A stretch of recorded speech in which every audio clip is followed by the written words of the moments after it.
One day, Lythe gets dominated in a mock battle against Sarah, his best friend, and when he complains about this, she reminds him that since they are training to become holy knights in the future, they need to work harder. In their world, once someone comes of age, the gods give them a class that determines what they become. Some years later, Lythe and Sarah arrive at the exam venue, and someone announces Duke Ride's arrival.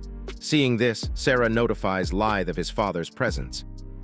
As the holy knight who rules the region, the Duke strolls in with Kite, Lythe's younger half-brother. Suddenly, Kite gets called up for his test and is instructed to place his hand on a crystal, which would reveal his class symbol. So when he does, the crowd suddenly marvels at spotting the emerging emblem. Just then, it was announced that Kite is a holy knight, an extremely rare class that's attained by 1 in 1,000. After the crowd cheers, the Duke approaches Kite and acknowledges him as his son for the first time. Shocked by this, Kite wonders why the Duke's sudden change of attitude towards him and figures he's just using him for aura farming. Afterwards, Sarah was called up, and when she placed her hand on the crystal, it revealed the Holy Knight emblem, surprising Kite. After the crowd congratulates Sarah, Lythe gets called up, so he walks to the front, confident as ever. While Sarah wishes him good luck, the Duke warns him not to disappoint him.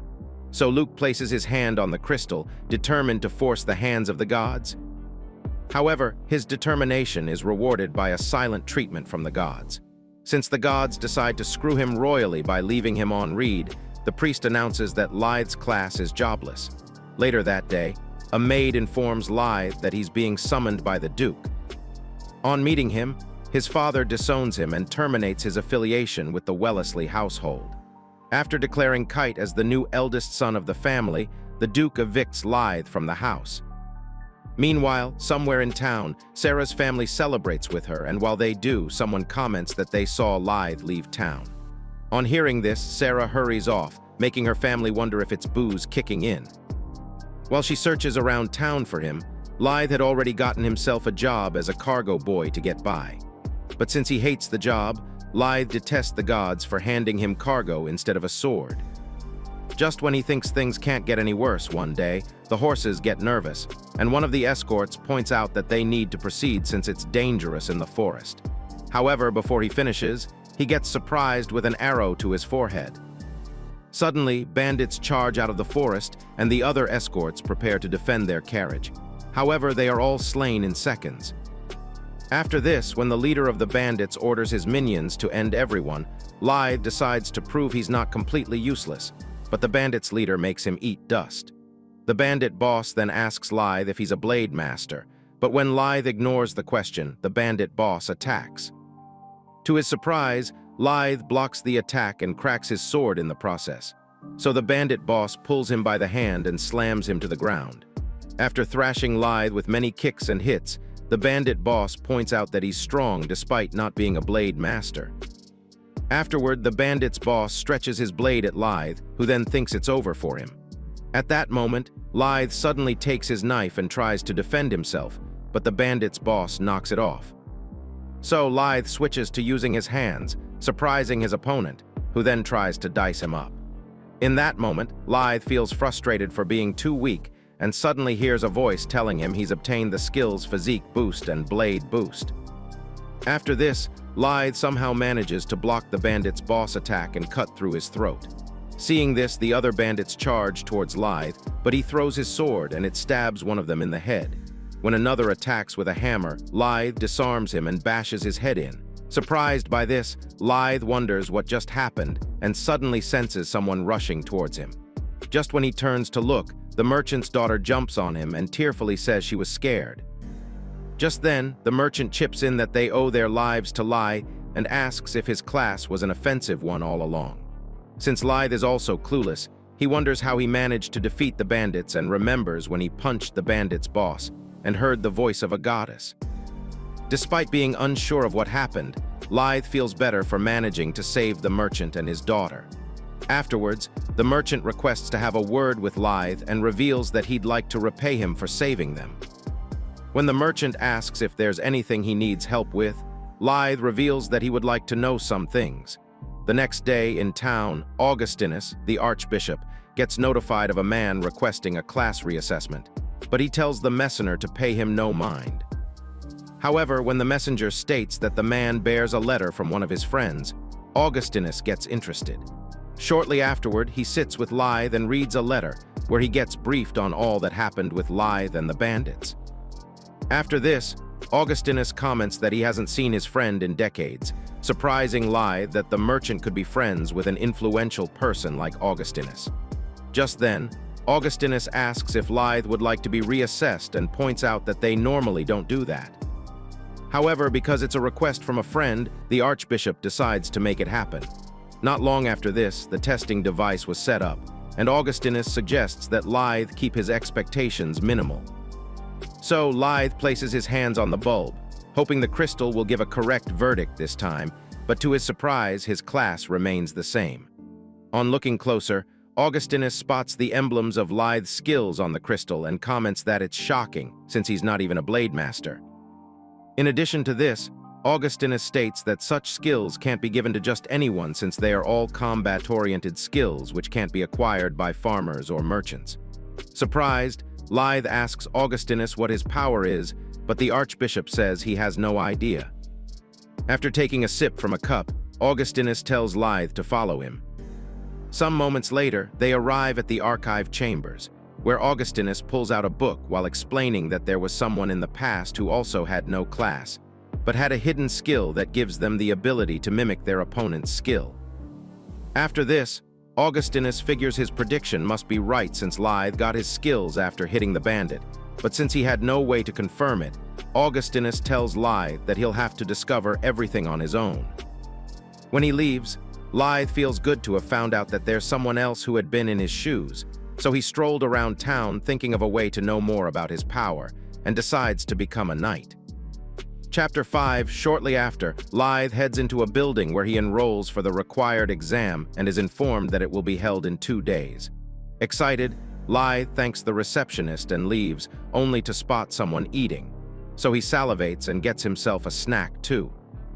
While he takes a tour around the imperial capital and observes that there are lots of strong-looking people, Lythe decides to practice until the day of the exam.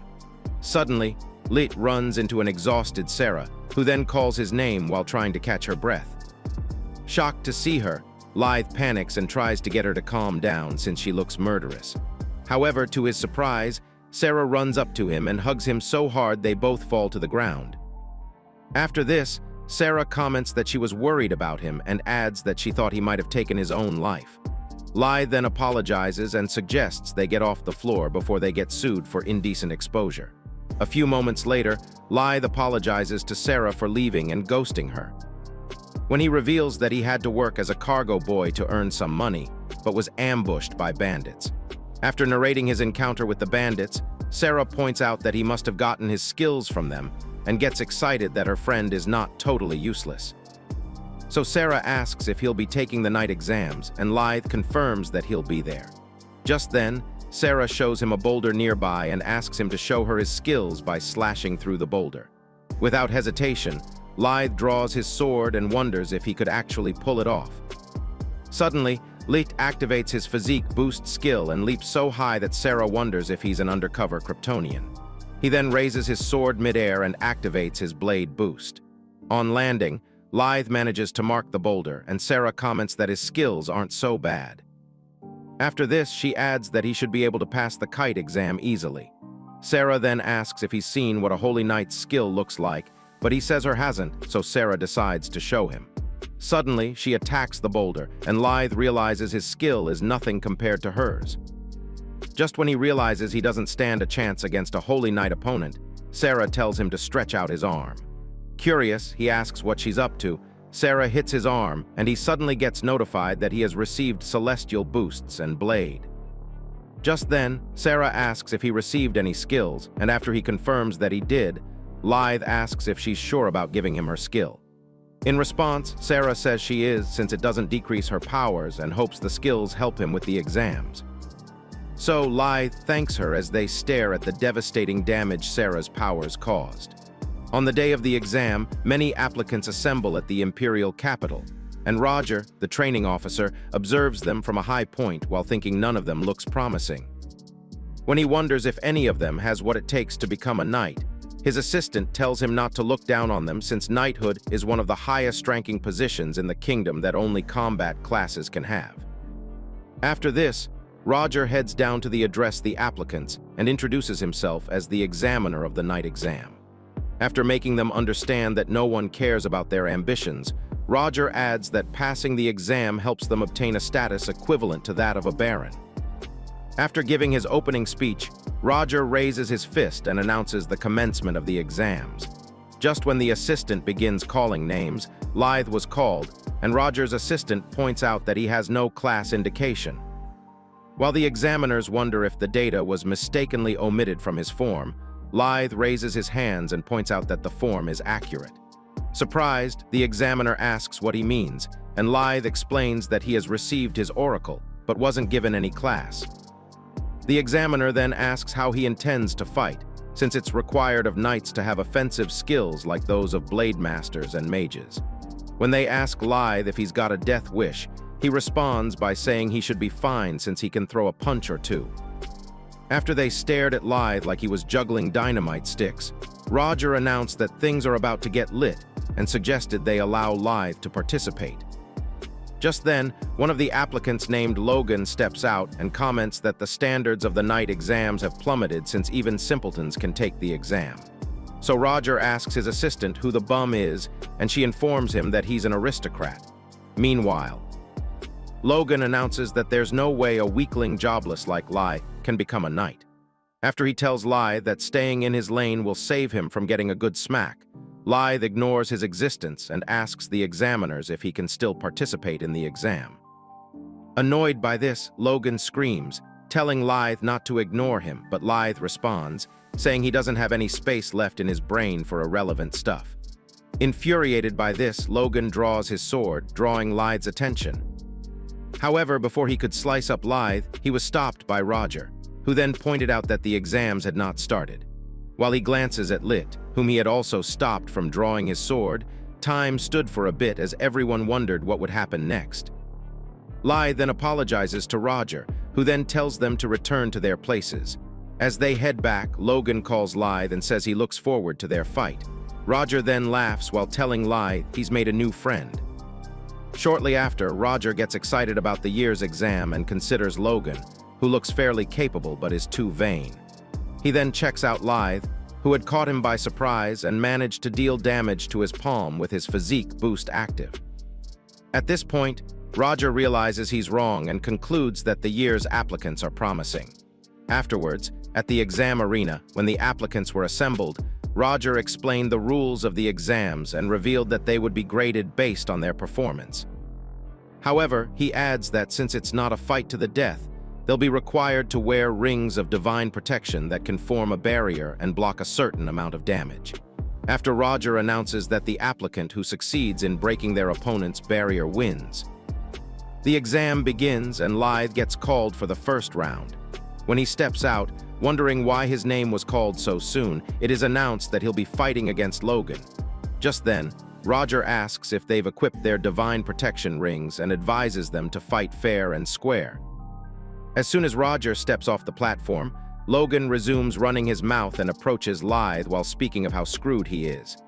Suddenly, Roger announces the start of the exam, and Logan suddenly conjures a fire lance, surprising everyone to find out he's a mage. Just when Lythe remembers that Logan's family is known as the playground of mages, Logan hurls the fire lance at him, resulting in an explosion that makes even Roger marvel. However, to their surprise, Lythe puts it off with his sword. While the other watch in awe, Lythe approaches Logan and activates his Celestial Boost skill, which increases his strength, reflexes, and magic power. Although Lythe couldn't believe he defended the attack, he kept his cool. Just then, Logan points out that he's pretty good and wonders why a jobless guy like him could use skills. After this, Logan boasts that Lythe can't beat him since he has already mastered top-tier skills. After adding that he's a genius, Logan gets an idea and suddenly casts a spell, which makes many fire lances appear in the sky. He then boasts that Lythe can't block his attack and makes it rain fire on Lythe. Meanwhile, Roger sees this and thinks the ring of divine protection might fail to protect Lythe. Just as he was about to call off the match, Lythe activates his Celestial Blade skill and launches a counterattack, which hits Logan and breaks through the walls of the building. Shocked by this, Logan claims it's impossible since the Celestial Blade skill is a Holy Knight's skill. After this, he gets up, frustrated and wondering why his magic isn't working against the jobless Lythe. Suddenly, Logan tells Lythe not to get cocky and casts a spell while explaining that he's yet to unleash the best of his abilities. He then conjures a fire dragon, and while Roger watches, worried, Logan is trying to end Lythe for good. While Logan's fire dragon causes devastating damage to the platform, Logan announces that he's won the match, but to his dismay, Lythe bursts out of the flames with an explosive surge. Shocked, Logan fires off some fire lances, but Lythe blocks them with his sword and lands a devastating punch on Logan. As a result of this, Logan's protection ring breaks and he gets thrown into a wall, which then crumbles. Just then, Roger checks on Logan's unconscious body and announces that Lythe won the match. After the announcement, Lythe walks off the platform unscathed while the medics attend to Logan. Meanwhile, other applicants marvel at the sight of a jobless nobody taking down the first heir of a prestigious noble. Just then, Lythe gets notified that he has received all of Logan's skills. Worried, he turns round to check how his opponent is faring and realizes he couldn't control the impact of the skills since it's his first time. Since Logan could still express his displeasure, Lythe is relieved he didn't end the idiot. Meanwhile, Roger gets excited to find out what lies ahead for Lythe and announces the commencement of the next match. Suddenly, Logan tells Roger to hold on and accuses Lythe of cheating during the match. Curious, Roger asks Logan what he means, and he explains that Lythe faked his class and hid his power to participate in the test. Suddenly, all attention shifts to Lythe, and Logan further explains that Lythe had the help of a real Holy Knight hiding somewhere and helping him from the shadows.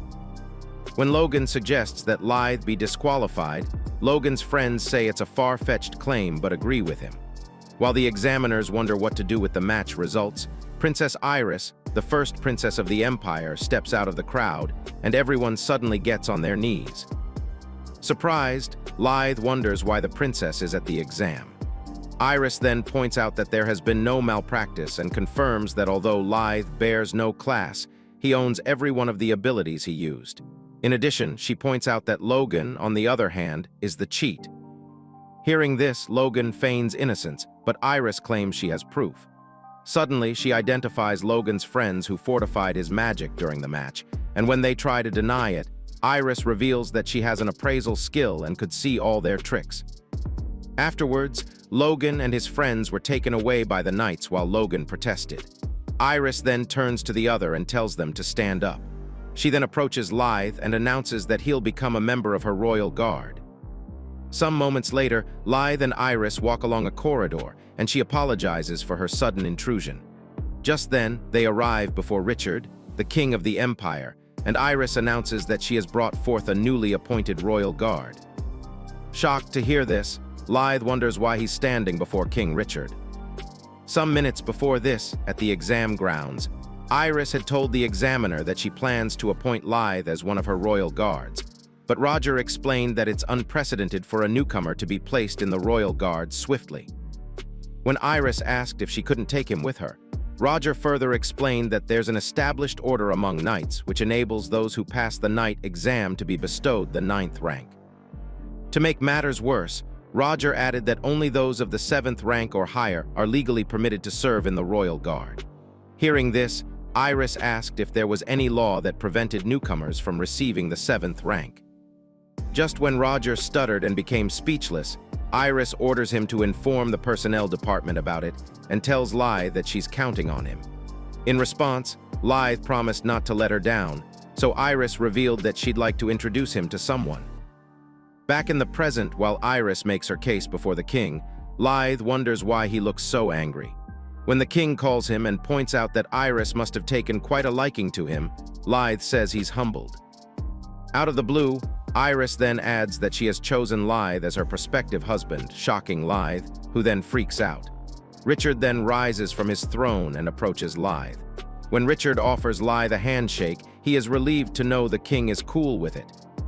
However, on shaking the king and sensing his aura, Lythe realizes he's wrong and figures it must be an overwhelming bloodlust. Suddenly, Lythe's head gets flooded with rumors he has heard of the king single-handedly defeating the enemy camp and taking down a dragon in one hit. Suddenly, Richard smiles at him, and like magic, all that vanished. So Lythe forces a smile while the king throws an arm around him and comments that he must have some incredible powers. In response, Lythe says he thought it was the end for him, and Richard states that his background doesn't matter if he bears true skills. In addition to this, Richard says he'll make Lythe a duke or son-in-law with his deeds, surprising Lythe to find out the king is a kind man. After this, Iris comments that they'll make a great couple, and Lythe tells her to quit joking around. Just then, Iris tells him to call her by her first name, but when Lythe hesitates, she tells him it's an order. When they leave, Lythe asks Iris where they're headed next, and she reveals that she's introducing him to the royal guards since he'll be serving under her command. When they arrive at a door, Iris halts and warns him that there might be someone among the royal guards who's after her life. Chapter 10. A few moments later, Iris calls the attention of the royal knights and introduces Lythe as the newest member of the royal guards. Just when Iris tries to introduce the mean-looking guards, Lythe introduces himself and says it's nice to meet them. However, the royal guards don't think it is, so Larg calls him a rookie and introduces himself as the heir to a duke's family. When asked who he's representing, Lythe says he's just a commoner, surprising Larg, who thinks he's joking. Larg then chips in that Lythe must be an outstanding hotshot if he made the royal knighthood as a commoner. Afterwards, Larg asks Lythe which knightly order he came from, but since he has no answers, Iris reveals that he was recently appointed as a knight. Suddenly, Lythe feels the atmosphere get tense around him while Larg asks if he ranked up to 7th during the tests. Without waiting for a response, Larg points out that it can't be accepted that he'll be promoted to the 7th without any meritorious deeds. When Larg asks who cleared him to be promoted, Iris walks up to him and says she did. She then asks if he has a problem with that, but Larg still wasn't satisfied, so Iris points out that he doubts Lythe's abilities and suggests they test him in a quick bout. While Lythe marvels at this, Larg jumps at the offer, saying he'd like to witness Lythe's strength. However, Urs, the captain of the royal guard, tells him to show respect to the princess and adds that he won't allow the duel. Despite this, Larg begs Urs to let him duel with Lythe, but Urs insists that he's injured and hasn't fully healed for a fight. Afterwards, Urs suggests that he'll fight Lythe instead and hands him a sword. Lythe then poses for a fight while the other worries he's about to be taken to the mill, since Urs is often viewed as a potential future grandmaster of the knightly order. Ignoring this, Iris says she has confidence in Lythe, but is quietly worried about the duel with Urs. Just then, Urs states that no skills are allowed and adds that they should fight with their blades and protective rings only. When Lythe agrees to this, the duel begins, and Urs attacks Lythe, but he blocks the attack and realizes he's up against a tough opponent. He then decides to respond with speed, but to his surprise, Urs blocked each of his attacks, making him wonder why his blade feels heavy. Meanwhile, Urs realizes Lythe is strong and suddenly takes a slash at him. On blocking the attack, Lythe loses his balance and evades more attacks thrown his way by Urs. On realizing he can't contain the blows from Urs, Lythe boosts himself from a wall and decides to switch to a fence.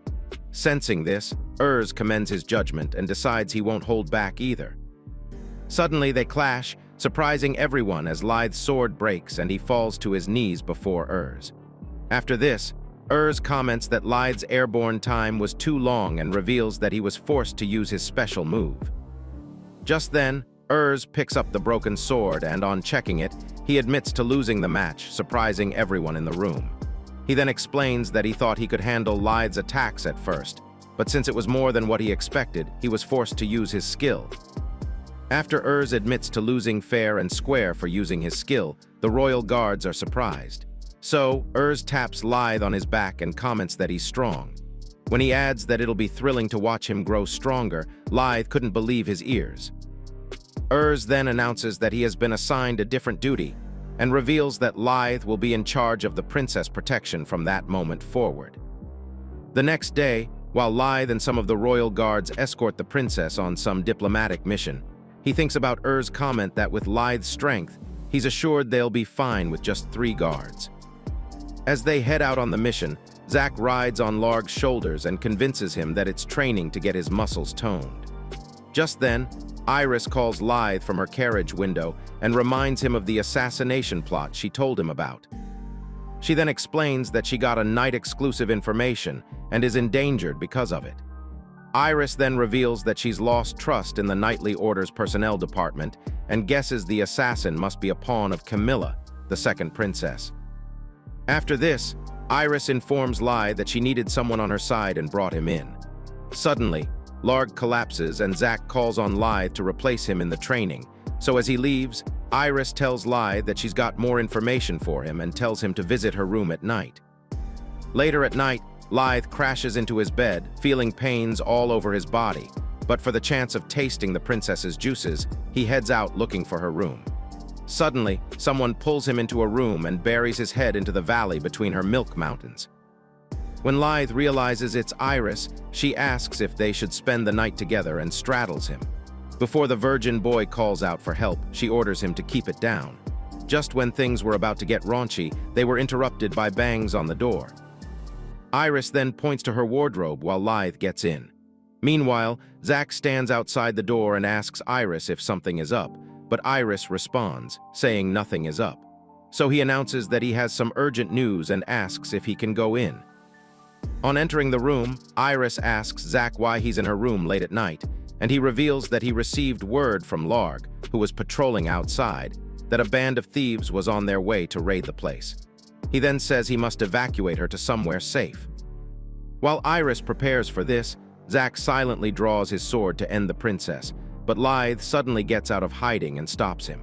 When Lithe accuses him of treason and asks why he's pointing his sword at the princess, Zack says he'll wipe out both of them and leave no traces of evidence.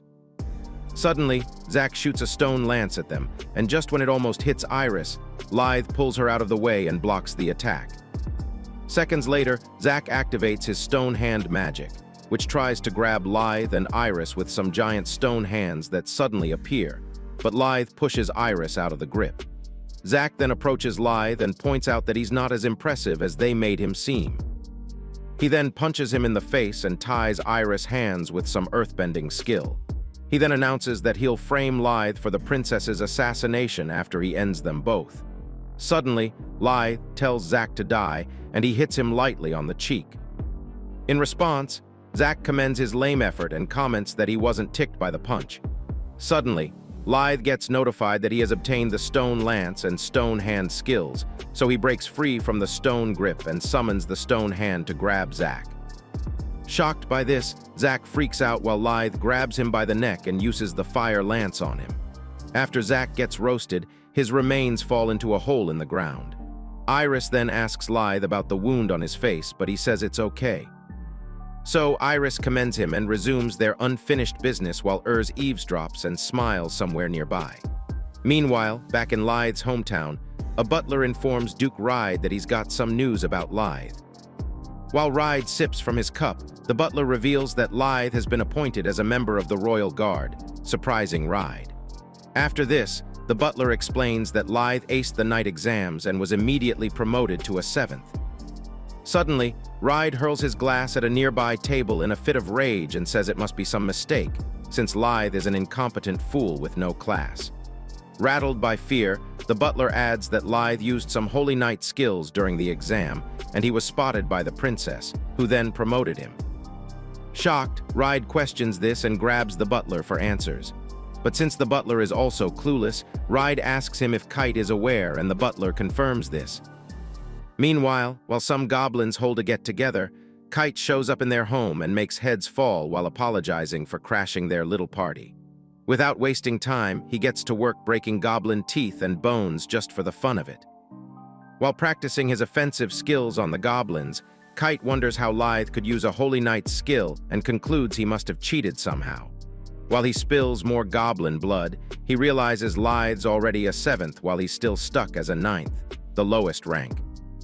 Suddenly, a giant goblin shows up, but Kite is too busy comparing himself with Lithe to care. However, when he spots the beast, Kite takes off its arm in one swift move and takes down the giant goblin by activating his celestial blade skill. After taking out countless goblins to quell his anger, Kite sits on a huge heap of goblin corpses. So Ride approaches him and tells him not to panic since the news of Lithe becoming a 7th must be a ruse. Ride then informs Kite that there's a tournament coming up where he'll get a chance to be a 7th. After explaining that it's an exclusive tournament for knights with less than 3 years of experience, Ride advises Kite to win and seize the 7th rank. Afterwards, when Ride reveals that he owes his 7th rank to the competition, Kite hops off the heap and announces that there's no way he'll lose since he's a holy knight. Back in Iris's room, Urs shows up and asks Iris if she's all right. In response, Iris says she's fine while Lithe stands, grateful he didn't go all the way. After catching his breath, Lithe asks Urs why he's there, and Urs reveals that he has been standing watch around the princess the whole time to catch the assassin off guard. Urs then adds that he deliberately kept the guards to a minimum while watching, but refused to appear since Lithe single-handedly took care of it. Urs then further explains that he had noticed Zack acting sus before. Hearing this, Lithe asks why there's a reckless group plotting Iris's assassination. In response, Urs reveals that it's likely one of Camilla's schemes to seize the throne. While Lithe figures Camilla must be Iris's younger half-sister, Iris informs him that a duel tournament is starting soon and many of the kingdom's celebrities will be attending. Iris then adds that she has a hunch Camilla will be there too, but Lithe was lost thinking the royal family is complicated. When Iris then asks if he's listening, Lithe resets as she asks him to show them his strength and make them realize they cannot be crossed carelessly. On the day of the tournament, the capital was buzzing with life as people chattered and moved around. Just then, the civilians spot the central knightly order approaching and can't hide their awe. While Sarah and her comrades enjoy the attention, she hears someone call her name in the crowd, and on looking, she realizes it's Lithe standing with Iris. When Iris recognizes Sarah, Lithe is surprised, so he asks how she knows Sarah, and Iris reveals that she once thought of recruiting Sarah. Surprised, Sarah asks how Iris knows Lithe, and she flaunts him as her personally appointed royal guard. Sarah then stares in disbelief, while Lithe feels embarrassed and thanks Sarah for sharing her power with him. When Lithe adds that he wouldn't have made it if it weren't for Sarah, Sarah blushes so hard, Iris notices and asks if she has feelings for Lithe. Suddenly, Sarah freaks out and tries to deny it, but Iris sees through her drama. While Lithe stares at them cluelessly, Iris announces that they're rivals, shocking Sarah. However, Iris tells Sarah to win the tournament and join the royal guard so that she can work beside Lit. While Sarah considers this, they suddenly hear someone raise an alarm about a thief. Just then, the people flee, screaming it's a thief with ice-based skills. Just then, Iris points out that they must prioritize citizens' safety and orders the knights to go after the thief. When they arrive at the scene, they find a levitating idiot carrying a huge ball of ice in the sky and threatening to loot after thrashing the townfolk.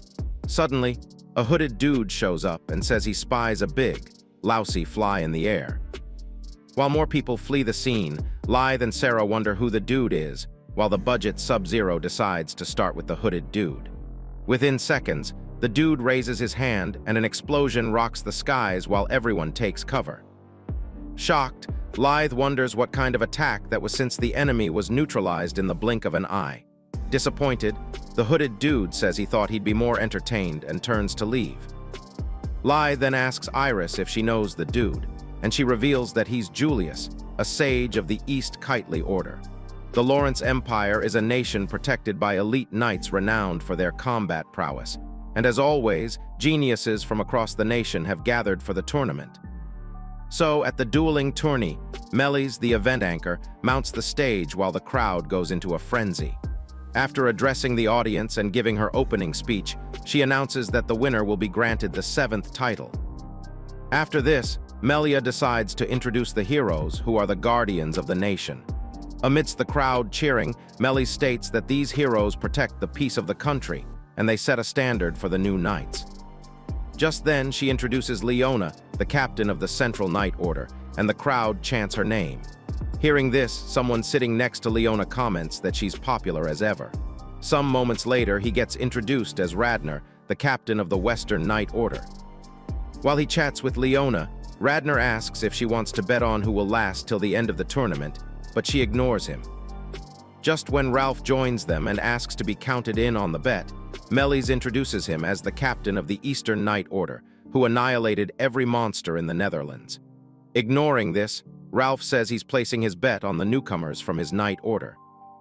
Afterwards, Melis introduces Iris, and the crowd went wild with excitement to see her milk cannons. While some gooners in the crowd get fixated on them and compliment her, Ride and Kite wonder why Lithe isn't guarding Iris. Just then, Melis decides to introduce the first battle's contender and calls out a warrior from the Western Knights named Morris. As he steps into the arena with his shield and hammer, the crowd cheers in excitement. At the same time, Radner comments that Morris is a promising newcomer who has proven himself in battle and won't be defeated easily, regardless of the opponent. A few moments later, Melis introduces Morris's opponent as a warrior bestowed with divine powers. Suddenly, the door opens, and as Sarah heads into the arena, Lithe tells her not to lose. Melis then introduces her as a holy knight and rising star of the Central Knights. When Sarah made her appearance, the crowd cheered, so Melis called the contestants forward and told them the rules. Shortly after, the priest casts a protective barrier around the arena, and Melis announces the beginning of the first round. So, Sarah poses for a fight, and Morris approaches in his ironclad armor. Some years ago, in a small village between the Lawrence Empire and Novelturna, Morris lived peacefully with the cattle until one day when a blood tiger attacked the village and feasted on the cattle. While the people fled, wondering when the knightly order would arrive, the blood tiger went after the people, and just as it was about to take off someone's head, Morris got into its jaws and told the people to run. While the people fled, Morris battled with the jaws of the blood tiger. Luckily for him, a knight arrived on time and took down the beast in one shot. Exhausted, Morris fell into the hands of the knight, who then commended him and asked for his name. When Morris introduces himself, Radner thanks him for protecting the people in place of the knightly order. Since then, Morris has wanted to become strong like Rigel, so he went on a warrior's pilgrimage and joined the Knight Order.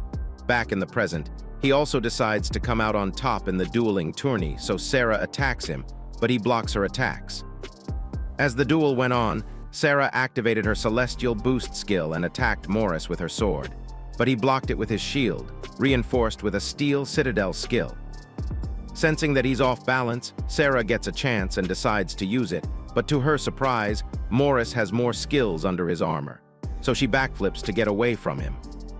When she lands, they both observe each other for a bit, and the crowd watches in anticipation while Melis comments that the contestants seem to be evenly matched.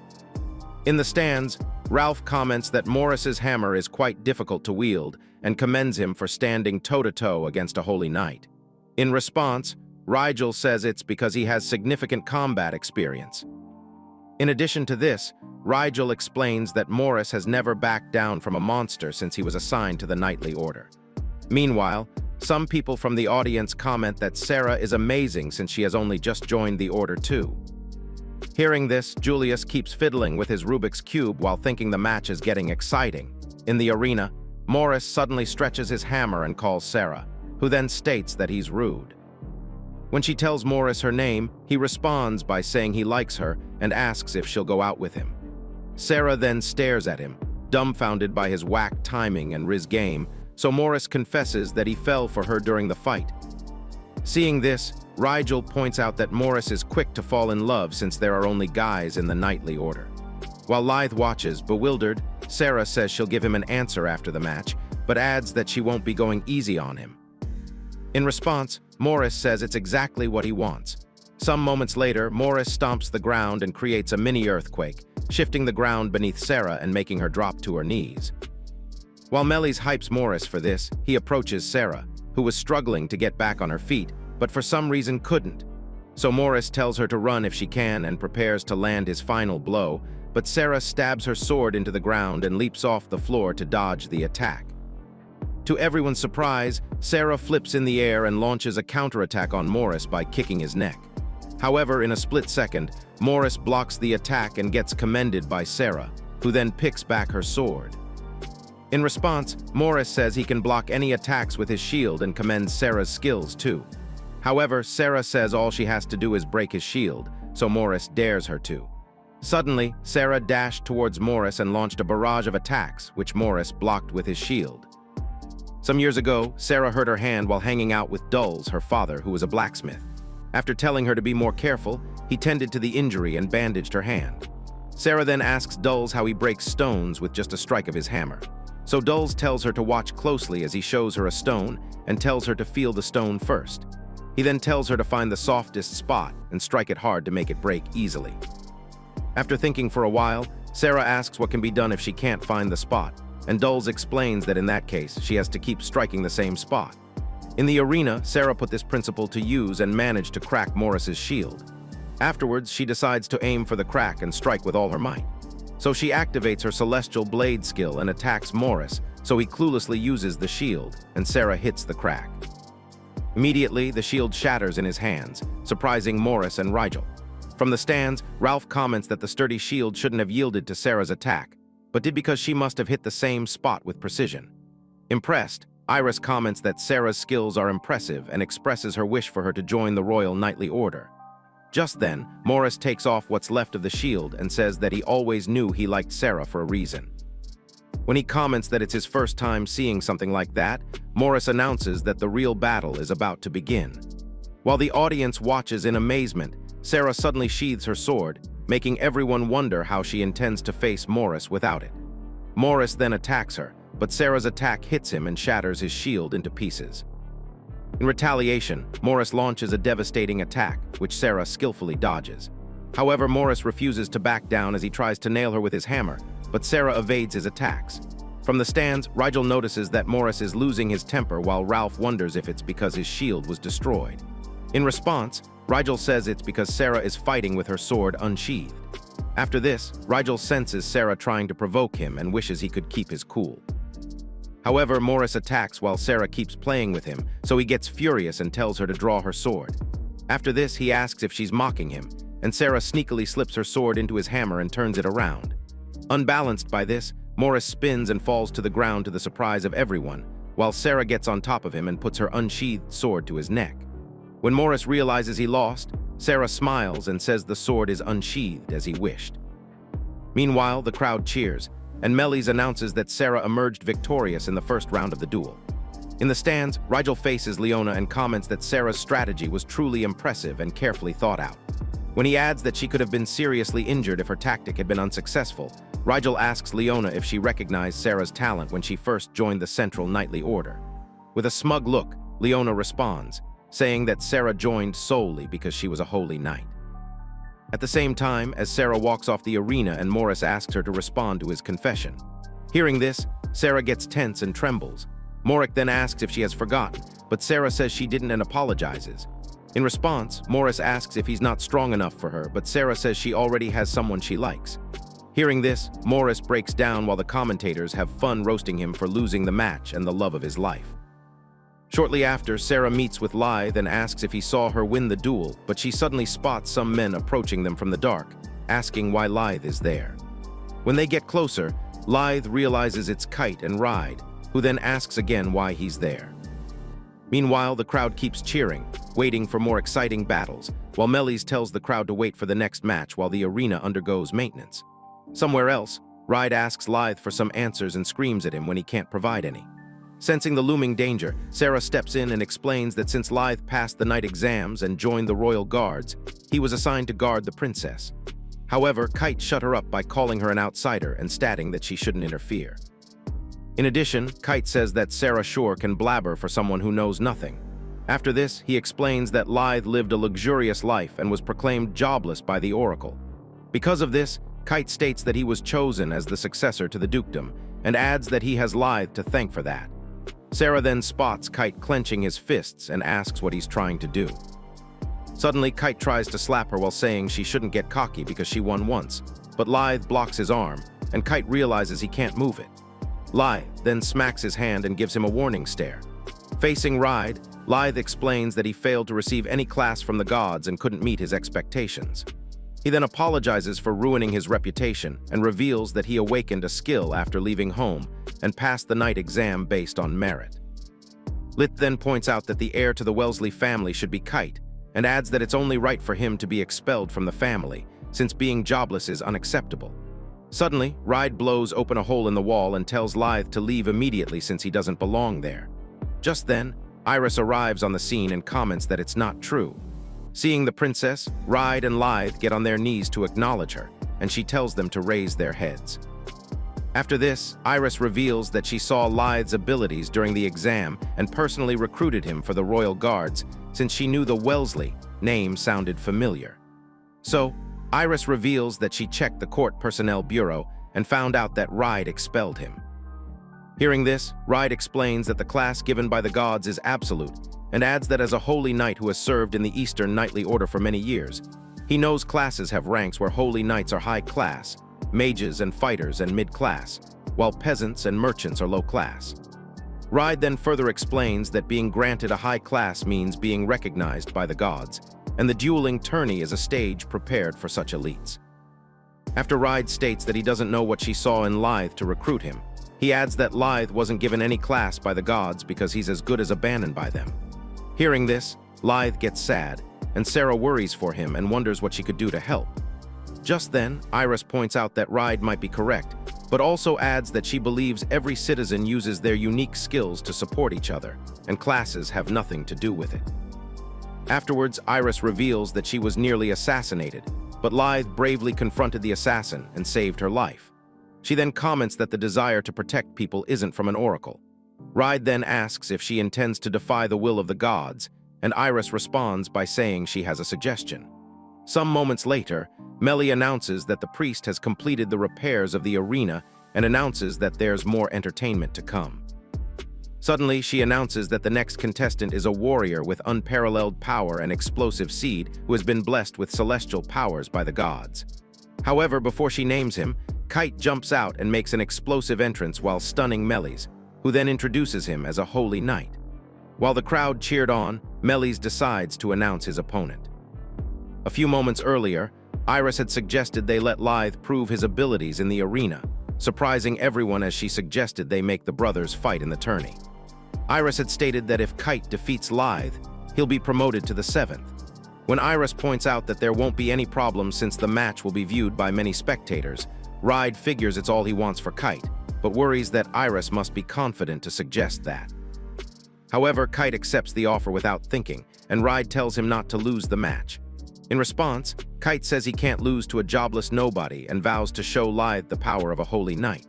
In the arena, Mellys introduces Lythe as an opponent whose skill was recognized by royalty and is the youngest to join the Royal Guards. However, when she announces that his class is jobless, everyone wonders if she's mistaken. The moment Lythe steps into the arena, the heroes wonder how such a thing is possible, and the agitated crowd hurled stones at Lythe, telling him to get out. Mellys then tries to calm them down while Kite enjoys the view. Some moments later, Kite tells Mellys to ignore Lythe and announces the start of the march, so Mellys announces the beginning of the second match. Suddenly, they both draw their swords and Kite attacks with a celestial boost, hopping to finish Lythe in an instant. While the audience wonders how Lythe would counter the attack, Kite attacks again with his celestial blade, shocking Lythe as the explosive attack rocks the arena. Just when Kite thinks he has eaten, Lythe shows up behind him and subdues him with a knife to his neck. When Melly comments that Kite has been rendered immobile, Lythe lets him go while Kite wonders what just happened. After this, Lythe lets him go and walks off the arena while Mellys announces that Kite has fallen. While they wonder what happened in an instant, points out in the stands that Lythe has improved. Iris then asks if he's aware of the celestial blade skill of the Holy Knight. In response, says that the celestial blade concentrates the power at the tip of the blade and then explosively releases the magical power at once. In addition to this, explains that it's a Holy Knight's ultimate move, which can become powerless if the target gets within its range before it explodes. A few moments before then, Lythe had gotten close to Kite and blocked the attack with his sword, before stylishly taking Kite down in an instant and subduing him with his sword. Then points out that Lythe completely sees through Kite's attacks, impressing Iris, who then believes in Lythe to prove his strength. Afterwards, Kite sits up, wondering if he's in a nightmare, and Mellys asks him if he can continue the duel. In response, he quickly gets on his feet and says he just slipped a little. After claiming there's no way he'll lose to a Lithe, the crowd points out that Lithe is surprisingly strong. Just then, the fight resumes with Kite attacking and Lithe defending while the heroes comment on how cool it is to see a jobless guy dominate a holy knight in the arena. However, it wasn't a pleasant sight for Ride, who then figures he made a wrong choice, having Kite battle Lithe in front of an audience, since Lithe has nothing to lose, unlike Kite, who would be recognized as an inferior opponent to a jobless guy. Just when he realizes they'd lose either way, Ride figures he has been played by Iris. Meanwhile, in the arena, the battle gets more intense with Kite desperately trying to redeem himself in the face of the audience. Suddenly, Lithe makes him trip, and he literally bites the dust again. Infuriated by this, Kite uses his Celestial Blade skill again and figures it's useless since Lithe suddenly shows up behind him and lands a kick on him, which throws him out of the ring. Just then, Melly announces that Kite will be disqualified if he doesn't return in 10 seconds. So the countdown begins while Julius keeps fiddling with his Rubik's Cube and enjoys the match. Just then he comments that Kite's abilities should have been superior since he's a holy knight, but he's getting overwhelmed by the classless Lithe. Just when Julius thinks Lithe is getting more interesting, Kite gets back in the arena, panting, and immediately attacks Lithe, who was backing him.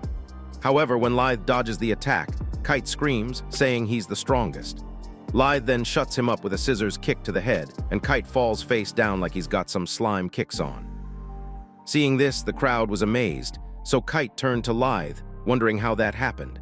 So Lithe tells him to give up and flashes back to a childhood memory of him and Kite. Some years ago, while visiting the 4th district, Lithe got some freshly baked bread, and the seller warned him to be careful since he looked new and added that the town is full of thieves. Just when he tries to hand over the bread, a thief snatches it and dashes off.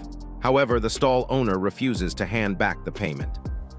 Since the 4th district is a populated slum inhabited by those who were assigned a lower class by the gods, the people lacked opportunities for jobs, so they resorted to a life of crime to survive. After Kite escapes with the stolen bread, he sits somewhere and feasts on his loot. Just then, Lithe finds him and tells him not to eat so quickly.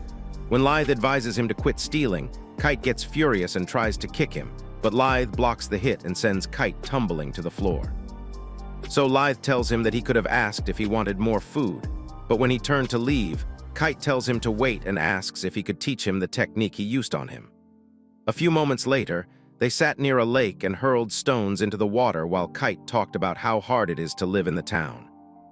Lithe then asked Kite why he thinks he would help him, and Kite explained that he needed cool moves to survive and pointed out that Lithe could have called an adult to catch him but forgave him instead.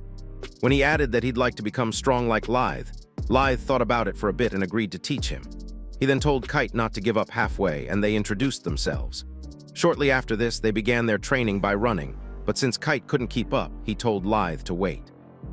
When he asked Lithe why he's running so much, Lithe explained that he needs stamina and breath control to beat an opponent.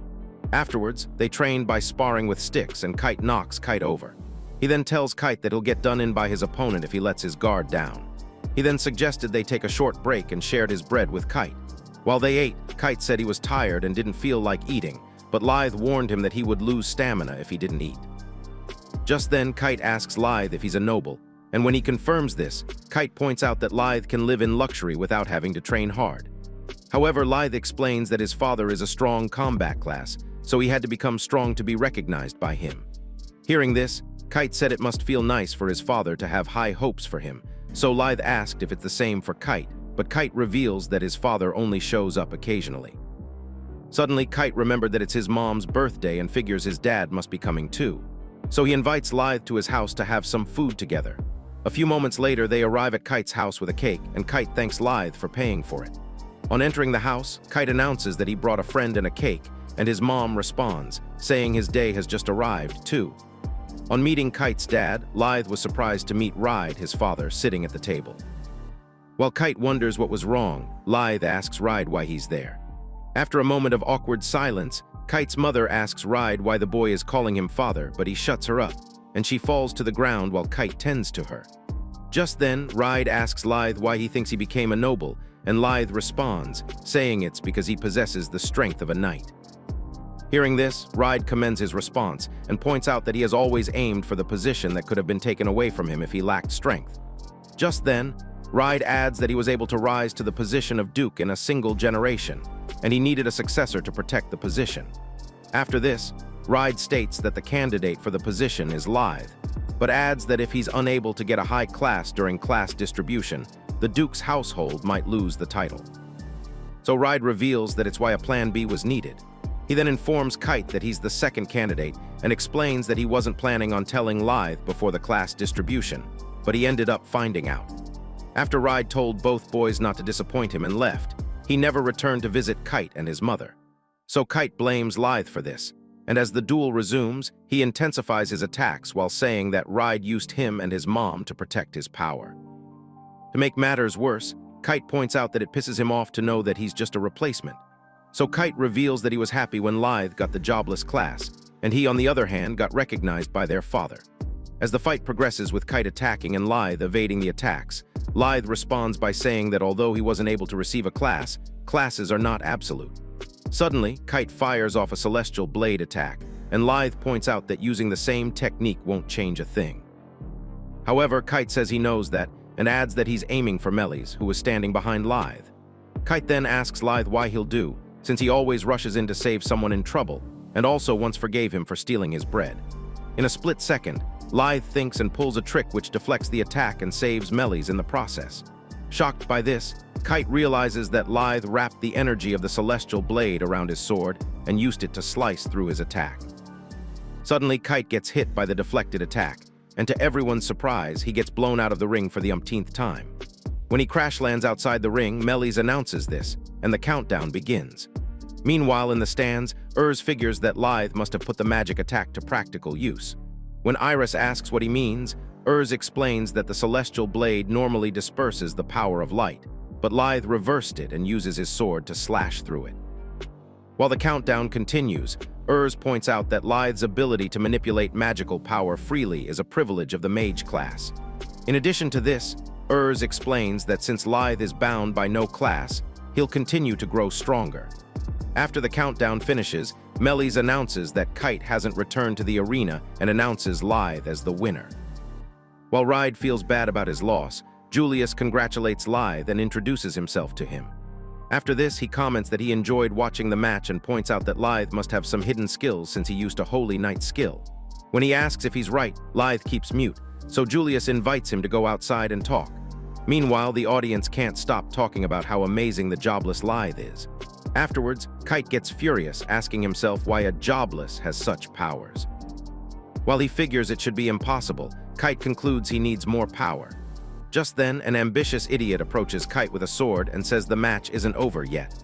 Suddenly, Kite squashes his head into a wall and vows to remember his defeat and go all out when next they meet. Meanwhile, outside the tourney, Lithe asks Julius what he wants to talk about, and Julius suddenly summons a huge fireball.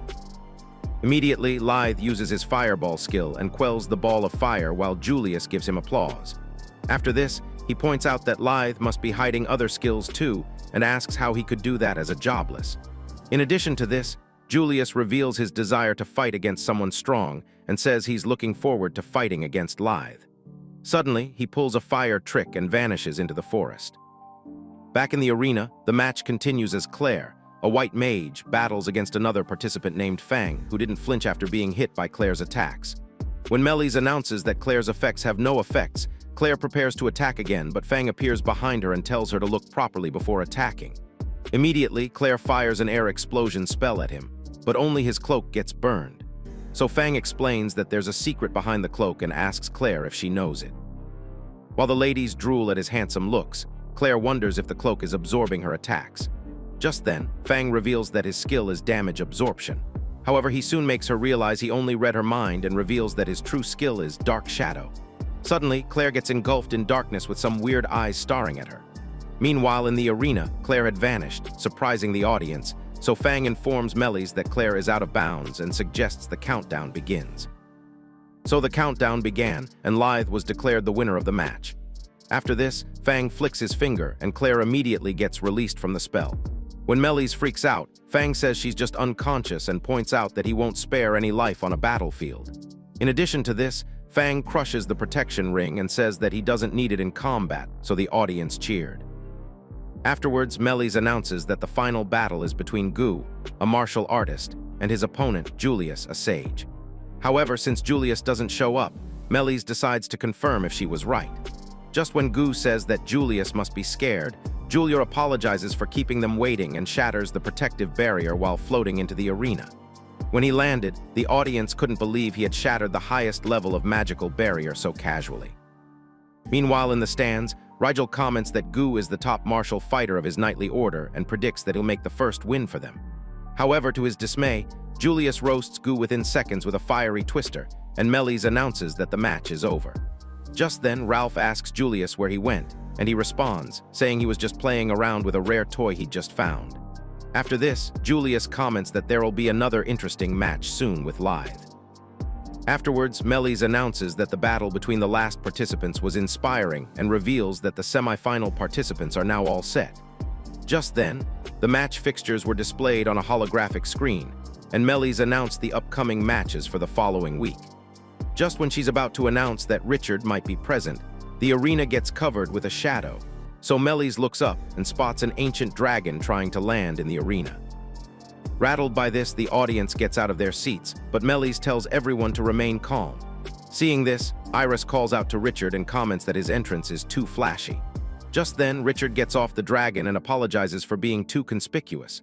At that moment, Melis announces the arrival of Richard while the crowd cheered. Meanwhile, the heroes observe the glowing flame dragon, which is said to inhabit the dark continent since ancient times. Known for being ferocious and powerful, its existence is shrouded in mystery. While they wonder how he tamed such a beast, Ralph figures the dragon must have recognized Richard's strength. Just then, Richard borrowed the microphone from Melis and thanked her before asking everyone what strength means.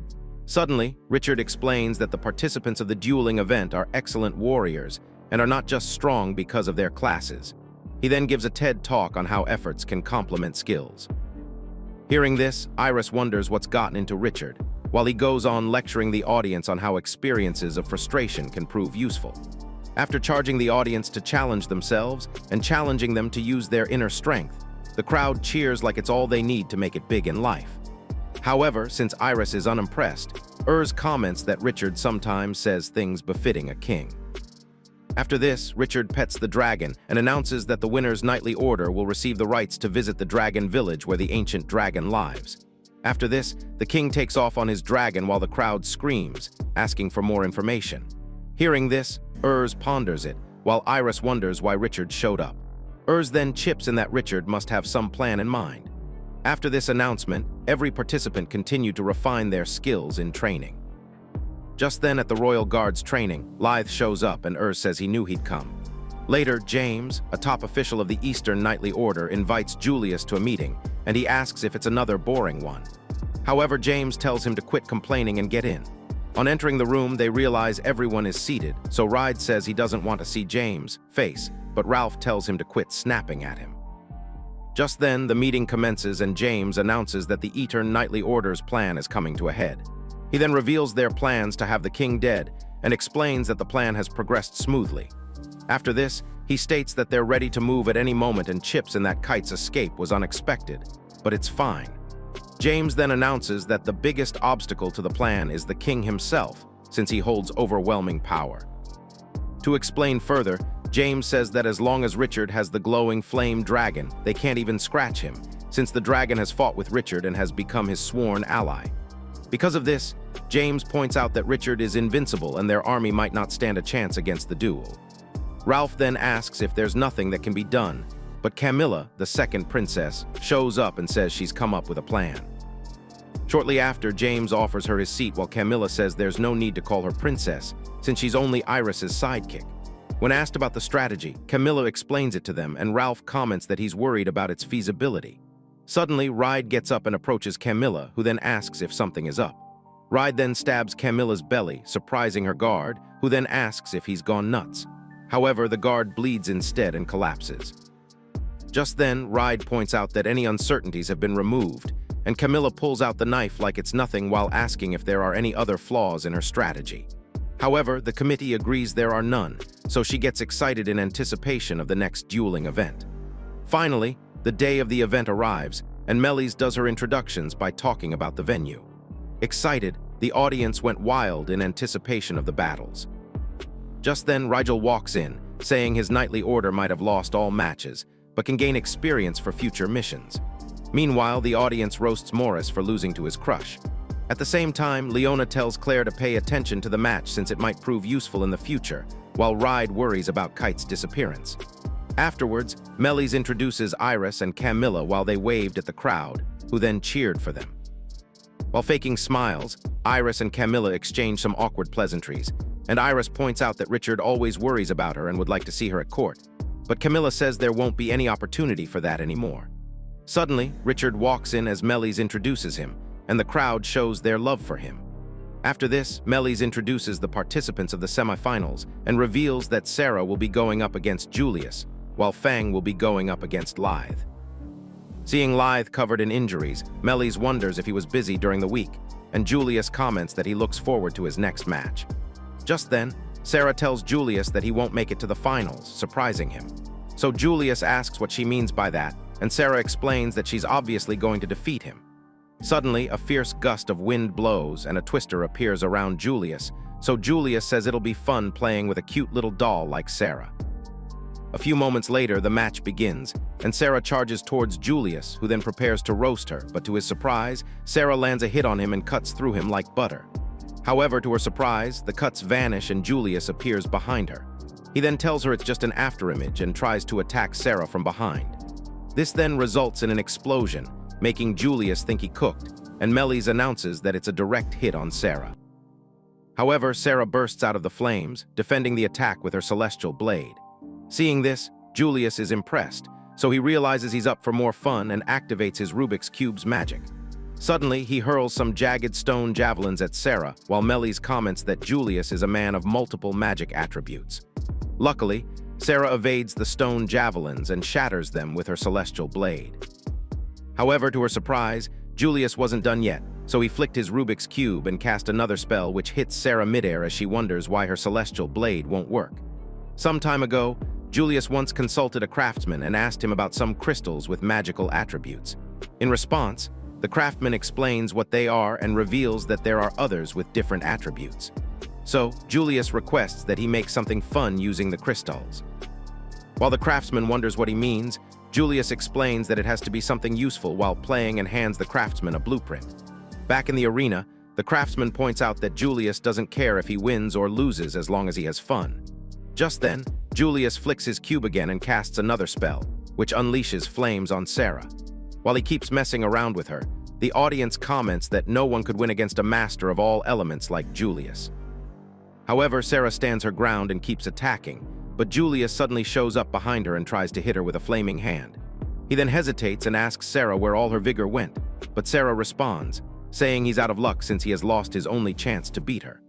While Iris watches from the stands, rooting for Sarah, Sarah makes her sword float and clones 6 copies of the sword. She then says they're all real celestial blades and aims them all at Julius. Seeing this, Julius realizes his opponent has grown stronger, so he comments on how fun the duel has been.